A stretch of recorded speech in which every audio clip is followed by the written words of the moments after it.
Welcome to the Ed Collab Gathering for Fall 2020, a conversation between Princeton Public Schools and Princeton Public Library Critical Friend Coalition. This session is titled Reading in Outside. We will share our ideas about a community-based collaboration in support of the African American read-in this past year. This has been a multi-years conversation between Kim and Joy about how to celebrate African American literature with more people in our community. The Princeton Public Library efforts include a Black Voices book group that found a home at the library in 2012. The archives of their readings can be found at tinyurl.com/BVBG archive. We're going to take a few minutes to introduce ourselves. I call this a Critical Friend Coalition Collective Circle. And so it is in fact one of my greatest pleasures to serve as a teacher at Princeton High School, where I teach chemistry and racial literacy. My Twitter handle is Dr. Joy B. Joe, and I go by she, her, and we as my pronouns, as I believe in community. I'd like to take a second and allow Kim to introduce herself. Hi, everybody. My name is Kim Dorman. I'm the Community Engagement Coordinator at the Princeton Public Library.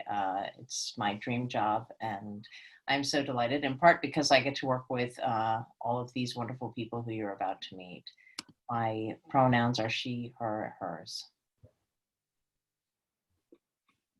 So I want to talk, I forgot to say this, so my bad. We call this critical friends because we're embracing a definition by Gholdy Muhammad in Cultivating Genius about criticality. That is this capacity and ability to read, write, think, and speak in ways that allow us to understand power and equity as constructs that sort of govern education and fight against anti-oppressive ways of being. We call this a collective because we realize that we have to reclaim our power as members of this community. We are presenting to you in a very honest way, after hours, on our own time, no makeup, with a beverage in our hand, and we hope that you will embrace this conversation that we have with you tonight. So I'd like you to meet the other members of this coalition. Hi, I'm Keisha Smith-Carrington, a PPS Humanities Supervisor for grades PK through 6. My Twitter handle is @Keish36, and my pronouns are she, her, and hers. Currently, I am listening to the book that Dr. Barnes-Johnson already referenced, Cultivating Genius by Gholdy Muhammad. And we have plans for that, which I'll talk about later. Hi, I'm Carolyn Bailey. I've been a librarian for over 25 years in all different kinds of libraries, and I am really fortunate to be working in the library of my dreams, my favorite place, the Learning Commons at Princeton Unified Middle School. As far as reading, right now I'm listening to Stamped, the remix by Jason Reynolds for the 4th time and still learning something new every time. And I'm reading Dogman, Grime and Punishment because I start library orientations on Friday and I can't face my middle schoolers without that book under my belt. Thank you. Hello. Oh, go ahead, Liz. My name is Liz Leanne. I'm a librarian at Riverside Elementary School. I've had this dream job, thanks to Carolyn, for 8 years, and prior to that, I had another job in instructional technology.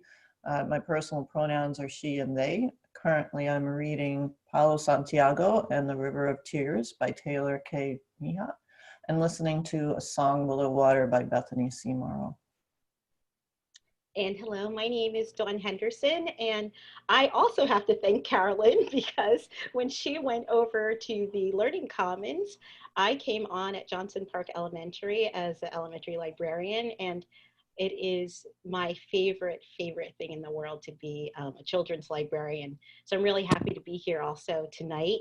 And my favorite book actually is Genesis Begins Again by Alicia D. Williams. I could read that over and over again because it's such a mirror for me. And right now I'm reading Quintessence by Jess Redmond because I also love fantasy.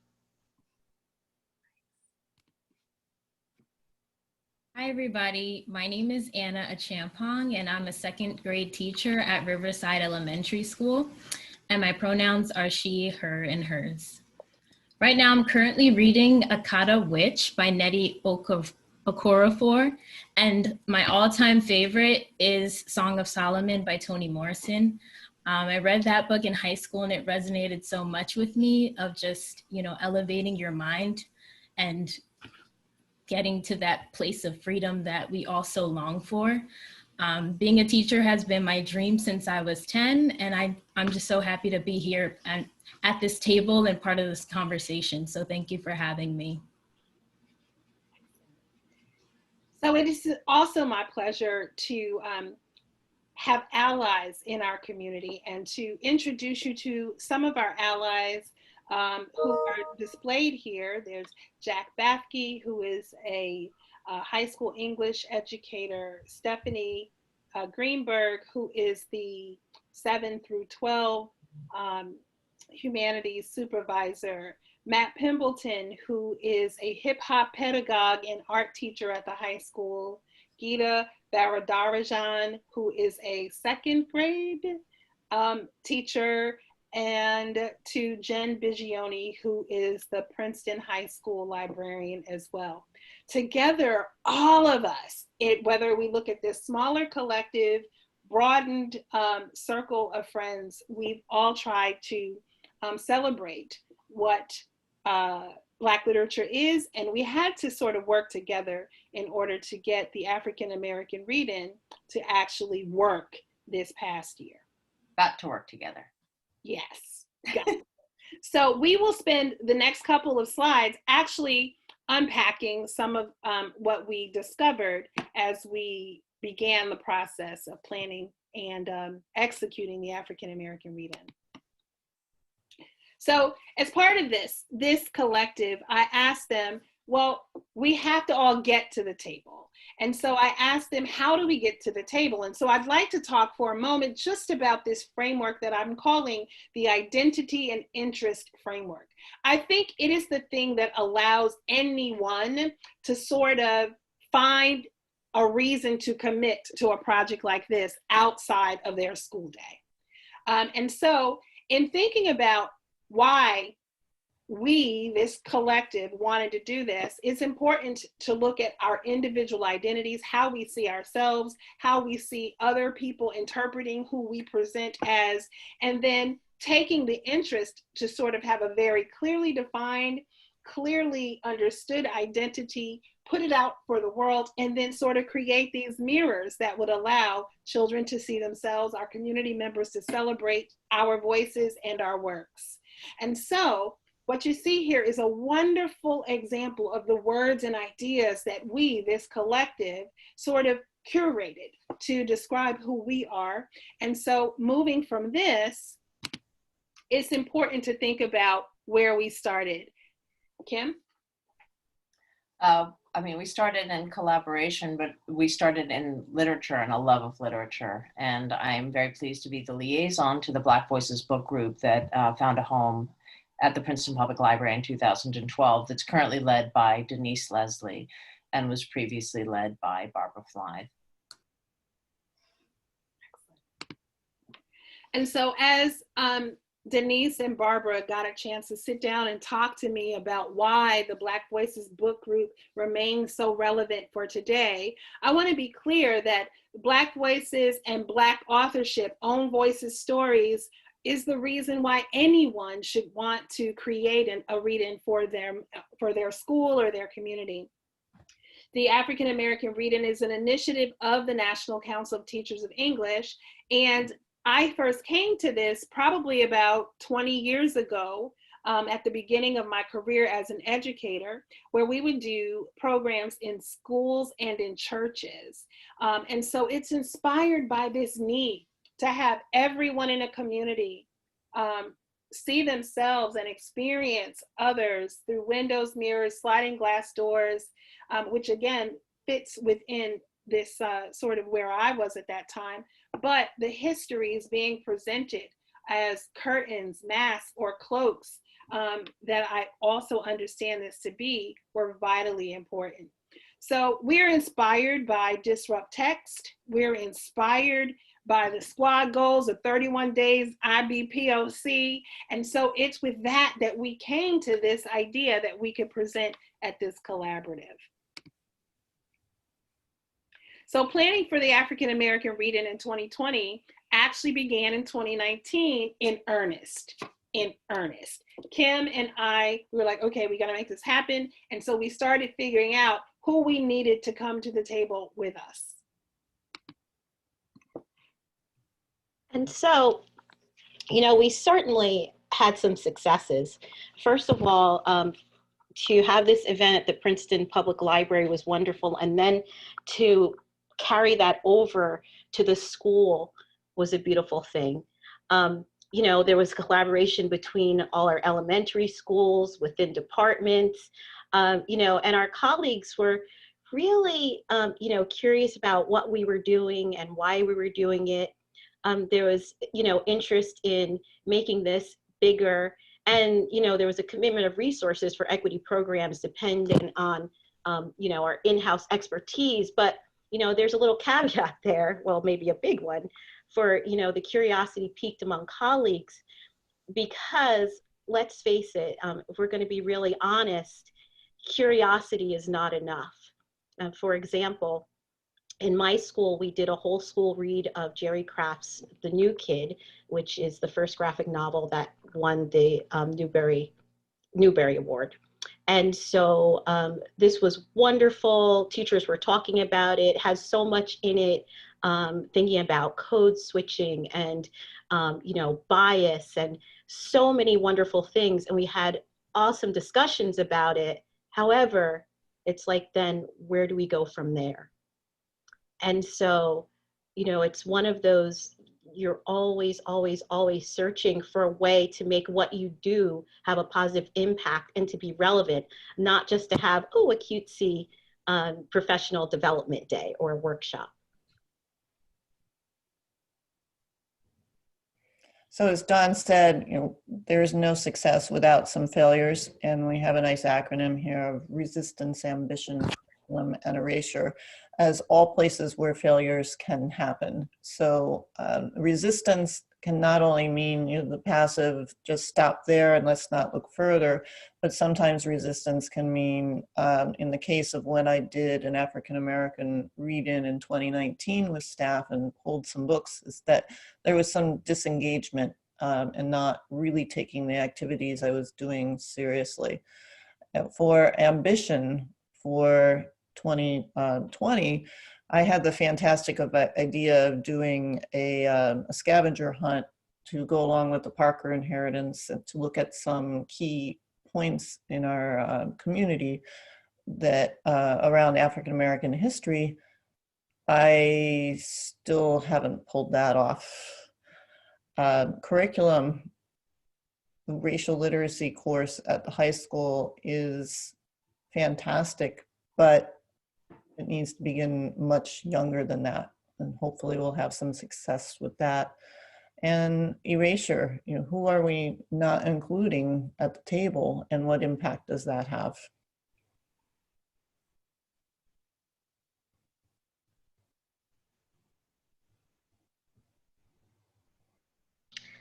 So we had, my sister's best friend is Isabel Gonzalez, and she is the assistant director for the Dodge Foundation for their poetry program. And she turned us on to wonderful poets who would work well with an older audience as well as a younger audience. And on a Saturday, we had Khalil Merle, who was an amazing poet, and he came to speak at the library. And the beautiful thing was in his bio, he talks about how when he writes, of course, it's this solitary thing that he's doing. However, when he reads to help him create because he expands on ideas, but also he reads because he says sometimes it just hits him in the chest and he thinks, yes, you know, I'm not alone in this confusing world. And to have him come and share his poetry and and you can see there were all different age groups, and you really felt there was a connection in the room with everyone.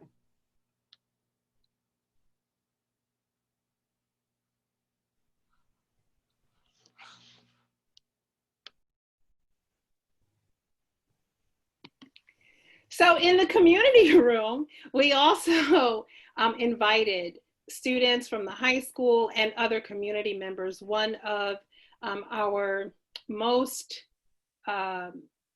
fantastic community members in Imam Sultan came to share how Malcolm X, the autobiography of Malcolm X by Alex Haley, transformed his thinking about race and power constructs. And as a Muslim imam, it was fantastic to include him at various parts of our year, including in coming to speak to students. And so what this image represents is this celebration of who we are as a community. And it shows, again, the intergeneration, the interfaith practices of community conversation that are rich and that are ultimately sustainable pathways into engaging beyond just Black and white dichotomous conversations, but that you can be outside of that Black-white dichotomy and still understand, value, and appreciate Black voices and authorship. And so the presentation of a diversity of people, including elders, was a critical part of the growth and the value of this program. And then, you know, that Monday, it was so wonderful. We carried that, the poetry residency over into the schools. And we had a poet, Naomi Extra, who came and spoke with the children. And she shared some of her poetry and also some of her favorite poets. And she talked about her life and how she became a poet. And it was beautiful the way, as she talked about her life, then she would read a poem that also described what she was feeling. And the children absolutely were engaged and they loved it. And she made poetry extremely accessible to them. I just want to speak to a second about the photograph on the left where when Naomi Extra was reading a poem from the Honey I Love collection, she was having the kids go up and down when they heard a particular word. And the two boys in the background that are dabbing there, the presentation was meant for fourth graders. And these two boys are boys in my school who, when I listen to them speak, are poets, but they are disenfranchised in my school. One is constantly getting in trouble and one is constantly getting in trouble to the degree of going to the principal's office. And they were so engaged with Naomi Extra and her presentation to realize that maybe there is something about this poetry thing that I think in school isn't something that I can connect with, to, well, maybe I can. And they're actually dancing to it.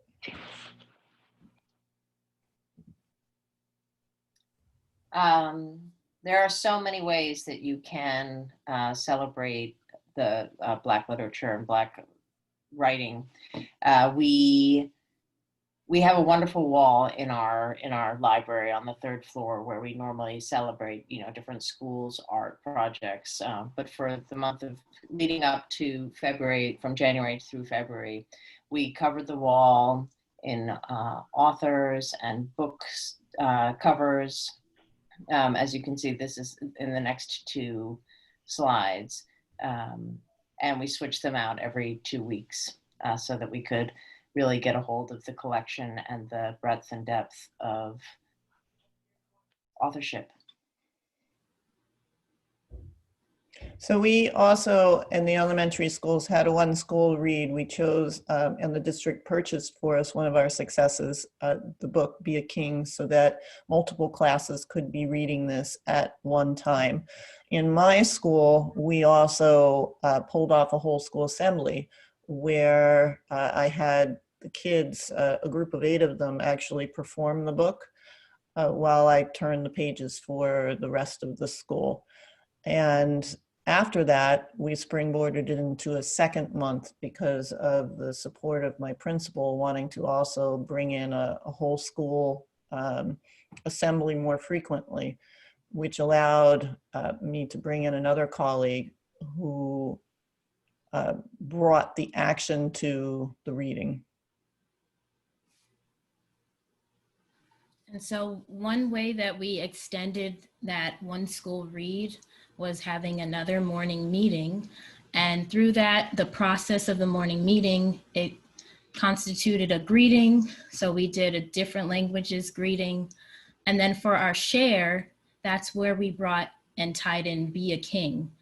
And so what the school's assignment was after the first assembly with Liz was that they were given, each class was given strips. And so what they had to do was say the way that they would be a king, because in the book, each page references, you can be a king. And so the question that we posed to the school was, well, how will you be a king? And what is your commitment to being a king? And what actions are you going to take in order for the students and staff members, all adults and everybody in the building, what actions will we take in order to fulfill how we are going to be a king? And so some examples of that are on these strips, which is encouraging people who need encouragement, working on things that they're not interested was another commitment, and including everybody.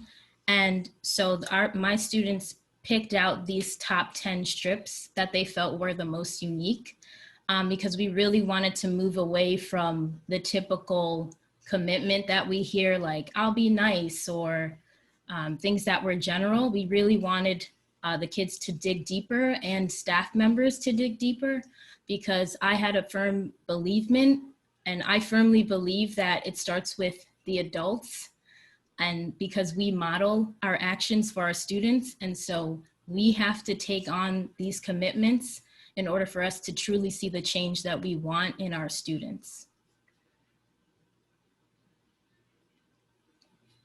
At the middle school, we celebrated with a one school read as well. The school district provided copies of Dear Martin by Nick Stone to all of the English teachers. And we also had some extra copies in the Learning Commons for students to borrow. Some serendipity that happened right before our read-in celebration was that the book, The Undefeated, won the Caldecott Medal. And so I kind of worked that into the one school read. And as students visit the Learning Commons, we listened to Kwame Alexander read the book while we watched the images on a screen. And that was like a really special kind of gathering experience to kick off our celebration, which was to bring the English classes and social studies classes in together for like an interdisciplinary experience. We're fortunate in our community to have a woman named Karen Carter who has a company, Museums in Motion, and she can create these astounding pop-up Black History museums. So we had already booked one for this week on amazing women from around the world featuring African-American women. And so as students came with their history classes, they visited the museum.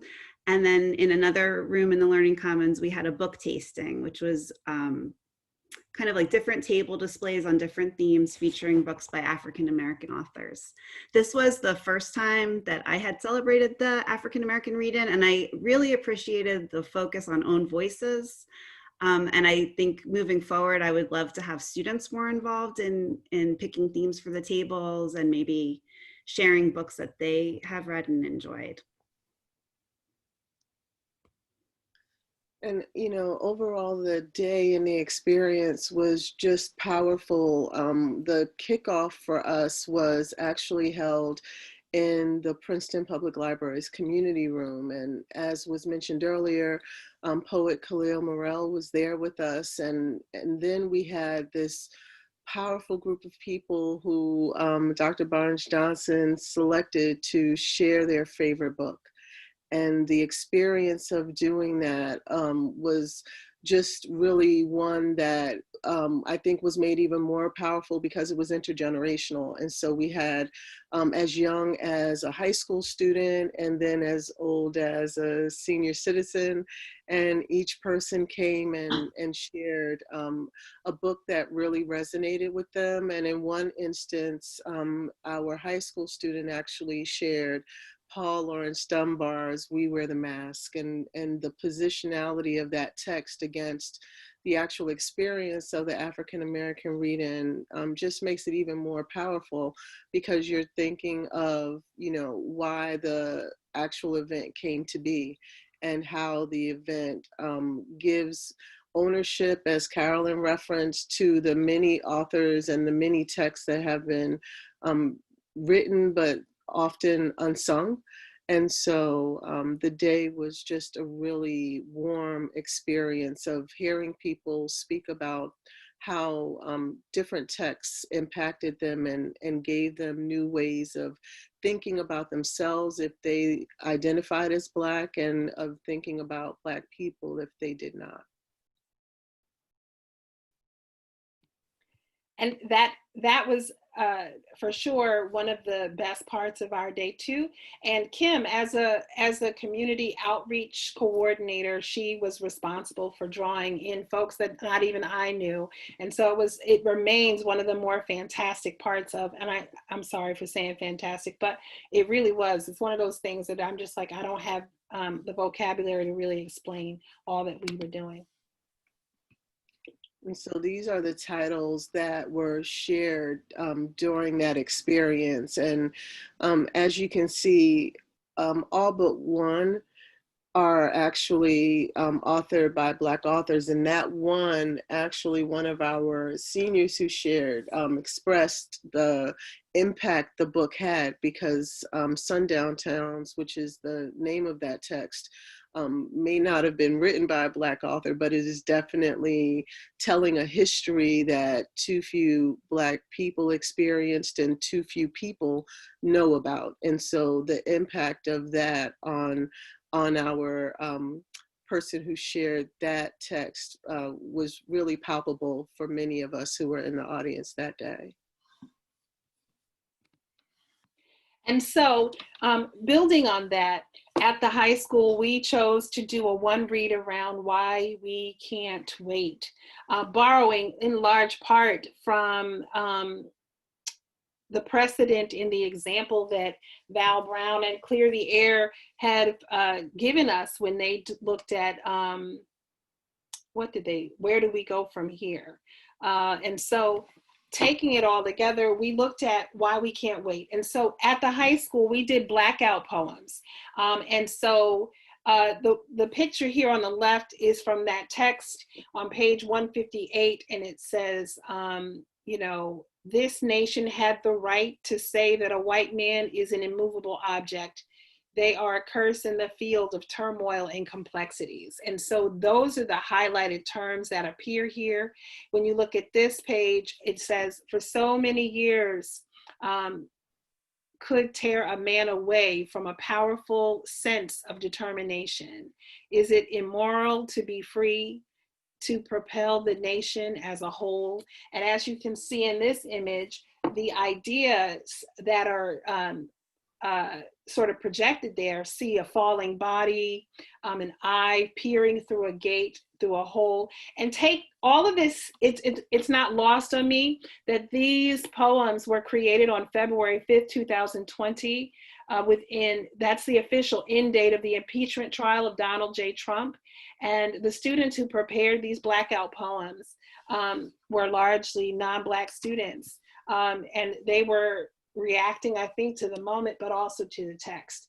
And so it was transformative, so that we saw all of these things coming together, and what the students were able to produce. So this sort of overlapping aesthetic of art with literature to create sort of an idea of challenge to power structures, the criticality that's embedded within. It was an amazing example for us to follow. And so as we are really thinking, and we actually started talking about the future even before the experience occurred, because of all of the revisions that happened to really determine what was going to be germane and feasible and powerful for people to experience during AARI 2020. And we're looking forward and thinking about how do we move stronger. How do we get to a point where we are actually including more texts that are current? And so you can see some of those that are listed. And then we're thinking about, how do we expand those we engage in this work and make sure that we are truly including that community aspect of the work that we do together, and the partnership that we are really blessed to have with the Princeton Public Library, and Kim is going to continue to help us to expand that idea of the work that we do. And so we're getting ready. Here are our Twitter handles. Certainly join us on Twitter, but what I would like for us to do is we will conclude our discussion by sort of wrapping and talking about things that you might have missed along the way in our conversation. And so here we are. This is the Critical Friend Collective of 7 educators and community outreach folks, lovers. And so I'd like us all to just take a few seconds to wrap up any thoughts that came to you during our conversation. You go first, Dawn. Well, me, so I'm not really an English educator or a librarian or a community outreach person. I actually am a certified science teacher that loves books. So it's an interesting thing. I always think it's important to center who I am and recognize that who I am and present on any given day can be a little bit confusing to people who don't know me. But I really do. When I say she, her, we, my hands are in so many different places. That's just who I am. And I appreciate the efforts of this entire coalition and collective. And yeah, I don't have anything else to say. Love you. Well, we'll just go in this order, I guess. I think that what I would like to say is that I'm really grateful to have had for the library to have had the opportunity to collaborate on this. And I would just encourage you to find ways to reach out into all different kinds of places in your communities. Libraries are excellent because they, for this kind of mission alignment, because they want to promote literacies. But our library and many other libraries are also a community hub, and we're able to reach out into all of these other different places that can help bring in other levels of literacy and promoting joy. As many of us mentioned already, the African American Read-In, the day of intergenerational people sharing their books, it was pretty incredible because it wasn't something we had planned other than just inviting people to speak.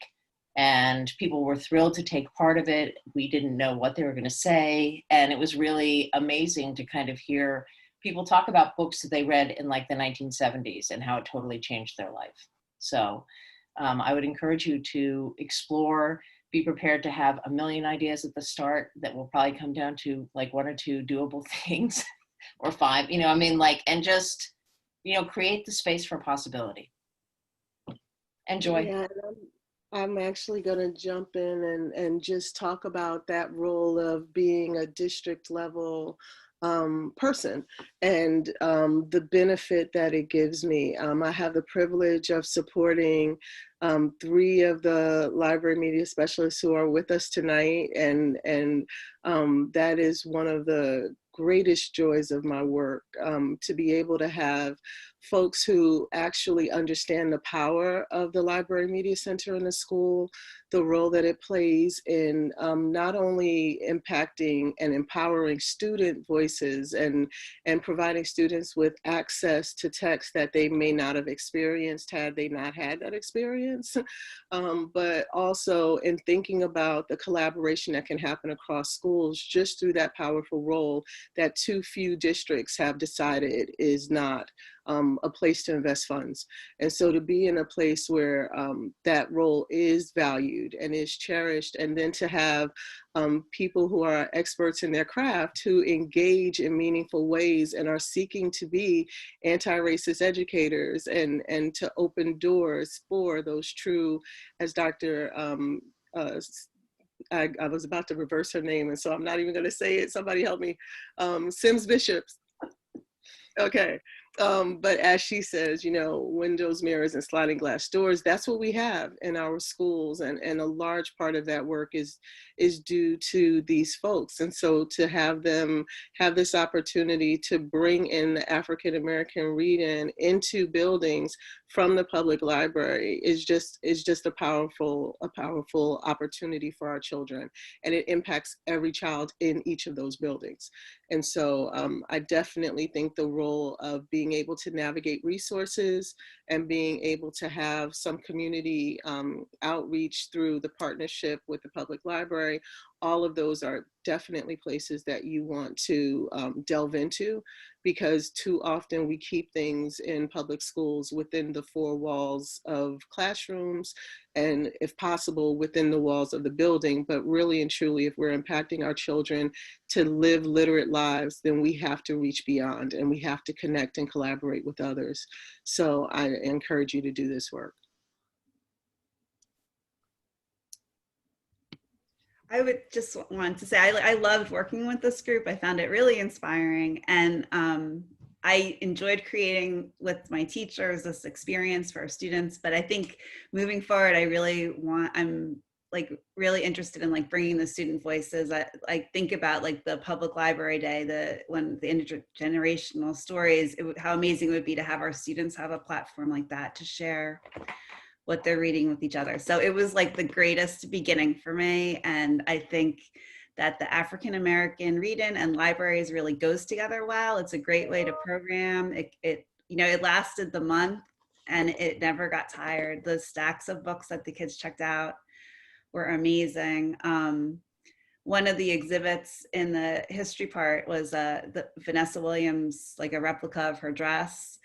And one of the students found a book like Vanessa, like on the table, and made that connection. And it just kind of made me think, oh, wow, I wonder what the students kind of connections they could make intentionally, like if they thought about their favorite books and how that matched up with history. So I am really grateful to all of you for bringing me into this group, and I look forward to what 2021 brings. So the piece that's resonating with me right now is this idea of starting small. So I started small in 2019 when Joy sent an email to a bunch of us that said, hey, there's this NCTE African American read-in project that you should do. Said, okay, let me read that, read it and said, all right, I can do that. And it didn't take that much planning and it didn't take that much support to pull off a staff development in a staff meeting. Let me show you some resources and read a book that we should be reading this month with all of our classes, to then the next year what community can do, and being pulled in by Kim and Joy into a larger community of concept of what an African American reading can do at the community level is just completely awesome, a little bit overwhelming. But everything that everybody's already said is true. And then I'm thinking of, oh my gosh, we are so far behind of where we were for 2021. Yeah. It's a pandemic. Anna? So one thing that resonated with me is that I know in the beginning when I first came to the table for planning, there was a lot of people at the table, and so that brought like some feelings of being overwhelmed, like not knowing, like what can I bring to the table with all of these like really big name people like like all of you. So it's funny how like the simplest thing that I do every day in my classroom ended up being the thing that I contributed with the morning meeting. So I thought that was like pretty cool, and to encourage any like young educator who might feel like, I don't want to step on like anyone's toes, or I don't want to put myself out there. Like, you don't know what small action could really have a big impact on your community. So go for it.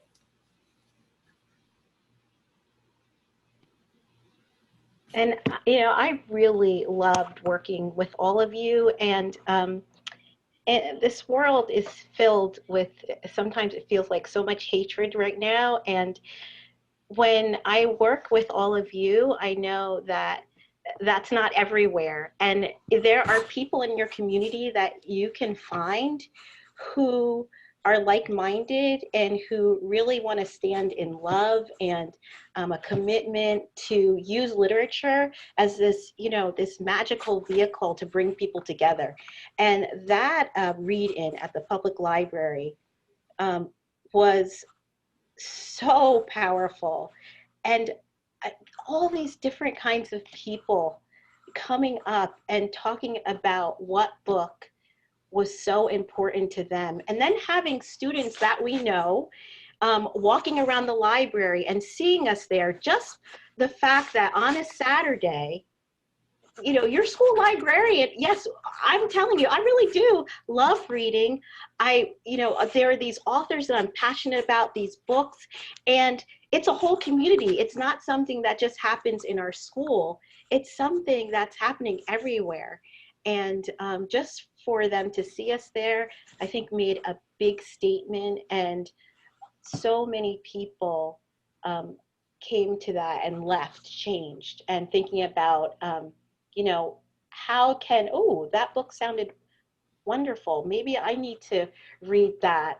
The connections to the book were so personal, and for people to put themselves out there in front of a group and talk about how those books changed their lives was really a beautiful thing. So I look forward to working with you all again.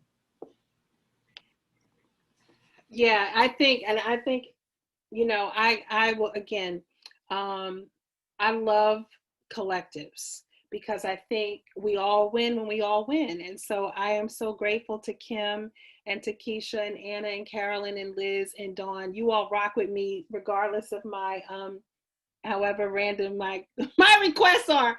And so, you know, thank you for playing with me. Certainly do catch up with us on Twitter or reach out to us through Twitter, because again, this is something that we do outside because we see ourselves as the I in identity. And so thank you very much for joining us for this conversation, and we'll look forward to chatting with you soon. Take care, everyone. Good night.